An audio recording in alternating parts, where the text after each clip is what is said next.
ரீசெண்டாக சில இஷ்யூஸ்லாம் வந்துச்சு, ஃபேமிலி இஷ்யூஸாக இருந்துச்சு, அதை பாலிடிக்ஸ் தூக்கிட்டு வந்தாங்க. அப்படிங்கும்போது வெளியில் ஒரு டாக் வருதுன்னா, வீட்டில் ஒய்ஃபை பார்த்துக்காத ஒரு ஆள், பிள்ளையை பார்த்துக்காத ஒரு ஆள், அப்பா அம்மாவை பார்த்துக்காத ஒரு ஆள், நாட்டை எப்படிப்பா பார்த்துக்குவாப்புல விஜய் அப்படின்னு ஒரு டாக் வருதுல்ல, அது அக்கா எப்படிக்கா பார்க்குறீங்க? உங்களுக்கு வீடை பார்க்கணுமா நாட்டை பார்க்கணுமான்னு தான் நான் கேட்பேன். ஆனா அது மக்கள் சைடு ஒரு தாக்கத்தை ஏற்படுத்த இல்ல. என்னங்க உங்க பிரச்சனை? அவங்க பர்சனலோ இல்லையோ, உண்மையோ பொய்யோ, ஃபர்ஸ்ட் ஆஃப் ஆல் அது உண்மையா பொய்யா, நிஜமா என்ன பிரச்சனைங்கிறது யாருமே யார்கிட்டயுமே வந்து பஞ்சாயத்துக்கு நிக்கல. அப்படி கேஸ் போட்டிருந்தாங்கன்னா கூட அது கோர்ட்டு தான் ஆடி இருக்காங்க. அதுக்கும் நமக்கு சம்பந்தமே கிடையாது. பட் ஆனா இது ஒரு பாலிடிக்ஸா கொண்டு வர்றாங்கல்லக்கா.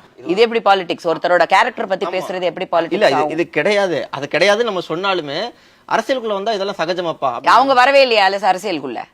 அரசியல்ல வராதவங்கள தானே நீங்க இழுக்கிறீங்க, கரெக்டா? நீங்க வந்து அவங்க ஒருத்தவங்களோட வைஃப் அப்படின்னும் போது அவங்கள பத்தி உங்களுக்கு பேசுறதுக்கு பயம். ஏன்னா அவங்க குடும்ப பொண்ணா. இப்ப நாங்கெல்லாம் எங்க இருந்து வந்தோம்? எல்லாருமே குடும்பத்துல இருந்து பிறந்து வந்தவங்க தானே.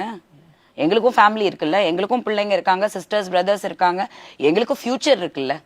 அது எப்படி எங்களை பத்தி நீங்க தப்பா பேசுவீங்க? அதை யாரும் கேட்கறதுக்கு ஆள் கிடையாது. பர்சனலா நாங்க எல்லாருக்கிட்டையும் போய் சண்டை போட முடியாது. So I feel that way there is a lot of things that is needed, very needed in the media also, and இந்த மாதிரி பேசுறவங்க and all that, and I find it very disturbing. எதுக்கு அவர் வந்து யார் வீடை பார்த்தவங்க வந்து நாடை பார்த்தாங்கன்றது எனக்கும் தெரியல.